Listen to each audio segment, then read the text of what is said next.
Reka twongere tubasuhuze, turabakunda turizera ko namwe mudukunda, ariko byongeye kugaramba, byongeye gukara aho ibintu bimeze nabi ku kibuga cy'imirwano. Ntangiye mbabwiriye inkuru kuko birakenewe ko mbibahe kandi mbibahera igihe.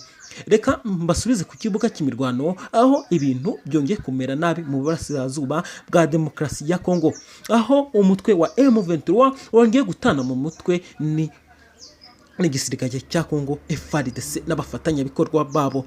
Byongeye gusubira rudubi, aho ibintu byongeye gusubira aho byahereye koko.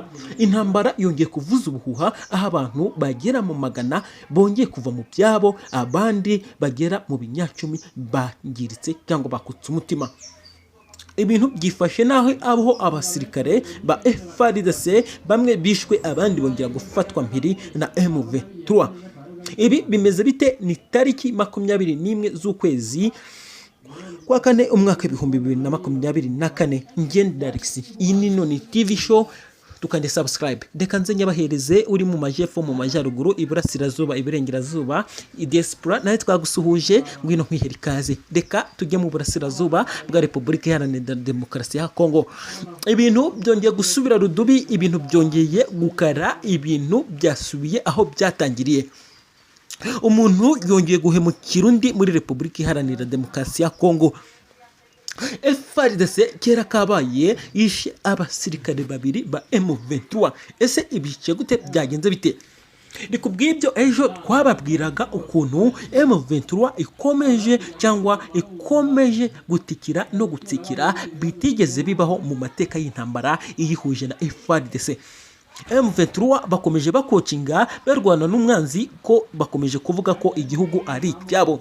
Abenshi muri M23 bavuga ikinyarwanda, cyane ko Kongo turabizi, Kongo havugwa indimi nyinshi kandi zitandukanye.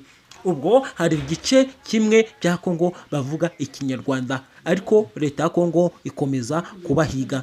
Usibye ko uba wumva ari akarimi karimo n'agakongomani gake, abandi ngo ni ikinyamurenge.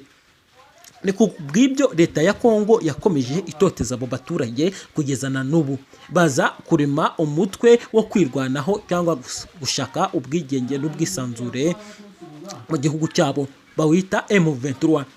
M23 igenda ikura gake gake mpaka kugezana na n'ubu, ikomeza gukubita itababarira leta ya Kongo kugezana n'ubu.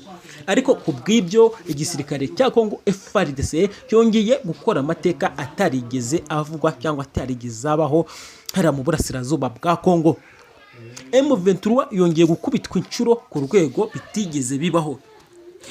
Batangiye barwanira mu bice bitandukanye, za Mushaki, za Masisi, nko mu mujyi no mu bice bya Sake. Aho hose baharwaniye kuri uyu munsi. Abasirikare ku mpande zombi bagerageze kupiganwa. Niko M23 yatangiye ishora ibibunda byabo, inakoresha za systeme za gisirikare. FARDC bakamera nk'abatsindwa, ariko uyu munsi akantu kababaye cyangwa kabaye kamera nk'akabatabara. Ikintu cyabatabaye nyamukuru, ntago bigeze bata intwaro zabo ku rugamba. Ibintu byakomeje, intambara irirwa umunsi wose. FARDC irahatana na M23 irahatana. Intambara irakomeza, habura gica. Habuze uvuga n'utavuga, habuze utsindwa n'urekera, habuze uvuga ko ari big man. Ibintu birakomeje, bimeze nabi hariya mu burasirazuba bwa Kongo. Abasirikare babiri ba M23 barashwe n'igisasu karabutaka cyari kirekuwe n'umutwe wa FARDC ufatanya na FDLR. FARDC ndi kuvuga ngo ni umutwe, dore nk'umutwe koko, cyane ko igisirikare na leta ya Tshisekedi bwo ubwayo yabyivugiye ko atagira igisirikare, dore ko yavuze ko yabagereranyije na Wazalendo, avuga ko Wazalendo ari abakomando barenze kure FARDC. Ariko reka mbigereze ku kibuga cy'imirwano, mw'abantu mwe tega amatwi kwibwirire. Ibintu byongeye kumera nabi hariya mu burasirazuba bwa Repubulika Iharanira Demokarasi ya Kongo ya Tshisekedi Kilombo. ibintu byadogeye aho M23 abasirikare babiri babishe nabi bishwe nabi na FARDC nyuma yo kubatungura mu gitero karabutaka bagabweho na FARDC ifatanyije na FDLR ushobora kubutaza baribo tuzajya tubibasobanurira gake gake mugende mumenya abantu ku bandi nababwiye FARDC nababwiye Wazalendo ni bantu ki FARDC ni bantu ki FDLR ni bantu ki abo bose barwanya M23 ibyo byose no kugira ngo ugisobanukirwa kandi ku kandi ese uzagira inkuru bara na nyuma yuko twabikubwira FARDC ni igisirikare cya Kongo muri rusange FARDC turayizi ntituvuge FARDC ngo wumve abandi ni igisirikare cya Kongo nyirizina ariko gikomeje kwatswaho igitutu cyangwa gutsindwa bikomeye buretse uyu munsi bagerageje kwica abajenerali ba M23 abantu bari kubivuga ubutandukanye bari kuvuga ko ari abajenerali abandi ngo nabofisiye gusa abasirikare ba M23 bishwe nabi amafoto nayabonaga mwabantu mwe birateye ubwoba buretse ko kweshira kuri YouTube ntago byemegwa ku bantu bitabye Imana ngo mubone isura ku yindi gusa biratangaje birababaje mwabantu mwe biteye ubwoba ariko kandi nta kundi byari kugenda twababwiye FARDC kugira ngo tunyarutse tubasobanurire abo bantu barwanya cyangwa twabarwana cyangwa bahangana na M23 tubasobanuye FARDC reka tubabwire Wazalendo twite tunakomeza tubabwire no kubandi Wazalendo na abasirikare insorasore z'urubyiruko rw'abakongomani muri rusange wikoranyije cyangwa se bakiga imyitozo ya gisirikare bihurije hamwe nyine muri kubyumva hanyuma bagafashwa na leta ya Kongo nyirizina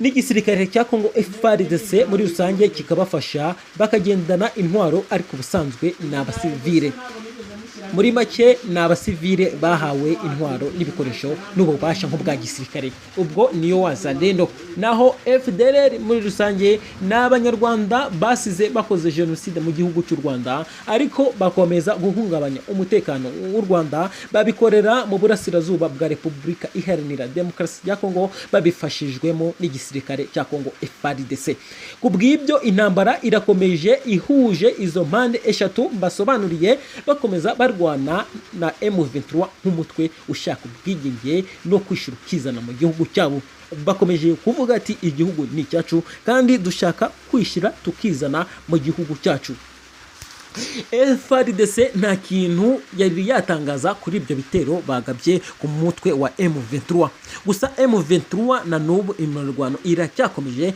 bakomeje kwirwanaho ku rwego rukomeye gusa abagenda bagiye kuko barabahitanye banabatwaye M23 yahise ikara ku rwego rukomeye bakomeza kurwana ariko nta kintu kizima wavuga ngo cyagezweho buretse uwo mugambi mubisha wa FARDC nyuma yo kwica abasirikare babiri ba M23 bari babaguye gitumo mwabantu mwe iyi FARDC nayo yasaze mwabantu mwe turizera ko namwe muri kugenda mwumva reka nkusubize ku kibuga cy'imirwano turizera ko wateze amatwi manzu kandi subscribe amakuru ngenye kugirizaho ku gihe byatangiye barwana imbona nkubone aho FARDC yamanuraga umuripuko w'ibibombe na M23 ikamanura gusa M23 nyine yo yirwanaho nk'abantu bashaka ubwigenge dore ko ni umutwe nyine ni bamwe muri rusange ni M23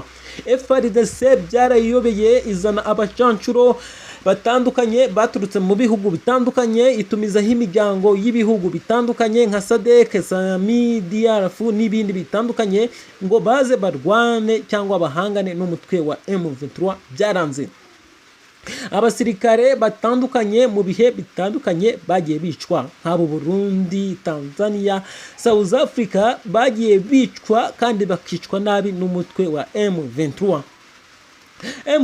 na n'ubu iracyari ku gasongero ikishobora n'ukubatungura bakaba babagabaho udutero shuma cyangwa se ibitero biremereye nicyo kintu gishoboka kuri M23 ariko reka nkubwire wa muntu we cyangwa mwabantu mwe ibintu byongeye kukara aho abantu bakwimishwaro barirukanka aho M23 itsikiye cyangwa se babaye nk'abagira ubwoba mu mateka yabo, babakubiseho ibisasu ibibombe mwabantu mwe. Iyi nkuru nyibagejejeho ntitira mfite ubwoba, dore ko M23 ntago byari bisanzwe. Abo basirikare babo nabonaga iyo mirambo, ntago ibintu byari byoroshye.